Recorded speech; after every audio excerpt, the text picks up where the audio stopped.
Med nami živijo ljudje, ki nam lahko rešijo življenje. Nekateri so za to usposobljeni in nekateri med njimi so prvi posredovalci. Projekt nam je v vetrovnem vremenu predstavila vodja projekta Prvi posredovalec na Rdečem križu Koper Iris Ozimič. V glavnem projekt prvih posredovalcev je mestna občina Koper pričela financirati lansko leto, leta 2018, potem ko so že 2017 ustanovili oziroma vzpostavili mrežo AED-jev, za katero so pooblastili Rdeči križ Koper.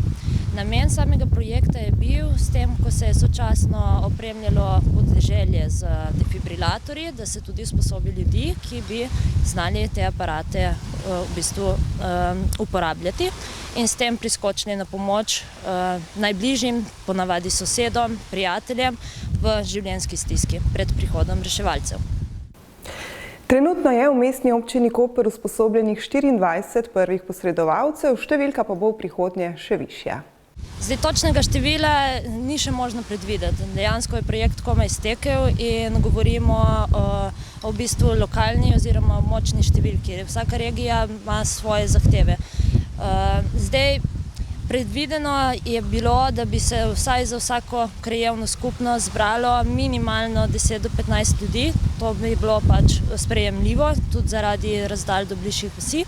Sicer pa jih imamo zdaj, v bistvu delamo na temu, da se vsaj ta čim bolj odročna področja pokrijejo z vsaj kakšnim.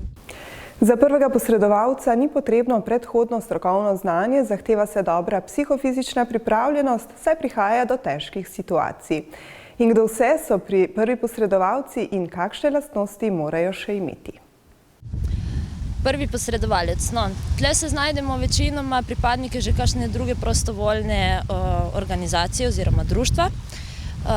Večinoma smo to gasilci, kinologi, imamo pa tudi kar nekaj laikov. Mora biti nekdo, ki razume ta stres, adrenalin in v bistvu je pripravljen oziroma je že skozi življenje ugotovil, da lahko v takšnih primerih obdrži mirno kri.